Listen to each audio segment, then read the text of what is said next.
Hey guys, Rafferty Pendery here. In this video, we're going to talk about not just making one sale, but generating a source of sales. Check it out. If you guys like this video, give it a thumbs up and subscribe at any point that you decide, I kind of like it.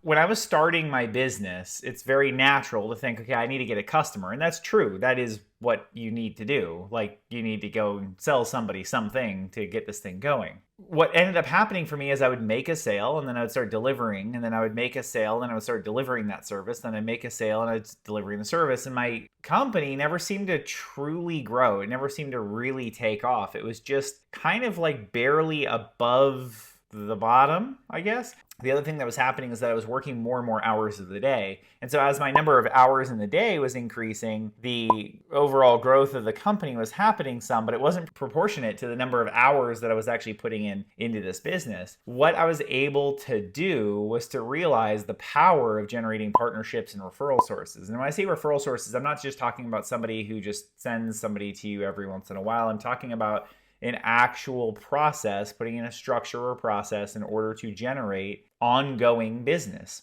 So here's an example of what we did. We had a technology product for retail stores. So we wanted to get a retailer. So we'd go and sign up a retailer, and then you sign up another one and you sign up another one. This applies to any product or service. You have your product or service, you go and you figure out who your customer is. You do have to generate some of those initial sales first. Then what I started looking for, and what we would do, is look for who services these companies that is non-competitive to us. So there's another company involved here that services these people. We start to go after who has the relationship already with that customer. And by going after who has the relationship, we would incentivize or figure out, well, what problems can we solve for that person? If you have a product that is sold to companies, they get serviced by distributors, for example. Let's say they have a distributor that's servicing them. We'll go set up a relationship with the distributor, and the distributor gets you a whole bunch of customers. I'm going to give you a totally different example. There was a client of ours that was a dentist, and he did cosmetic dentistry. He would go and sign up a customer and deliver to the customer, and sign up another customer and deliver to the customer. However,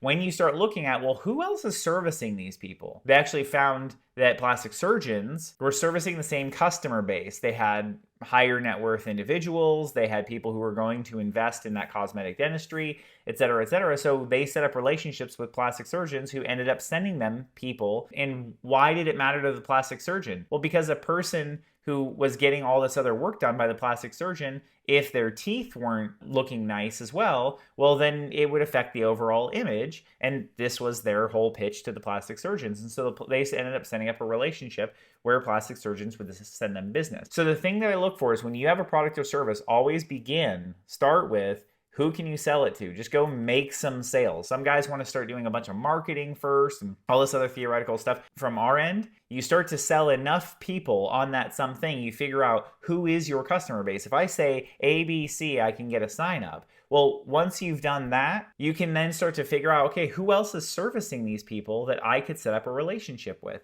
And it could be a total win-win, a total beneficial thing. But when you do that, you start to actually generate sources of business. You generate flows of business. You get not just one customer, but now you get another customer and another customer and another customer. And it takes actual work to set that up, and it takes actual work to maintain those relationships. But when you do, one sale can lead to a whole bunch of sales. The one last little point that I wanted to cover as a side note is, I said look for somebody who's non-competitive. The other side of it is, there are competitors of yours that don't offer certain services that you do. And some of those people are open and willing to actually working with a competitor. Some people look at it actually as a positive. So I wouldn't completely rule it out, but if you're going to begin doing this, start looking for people who are non-competitive to your business, who are servicing the same customer base you are, and you can set up joint marketing efforts. You can set up efforts in order to service those customers. You will be amazed with the power of what you can generate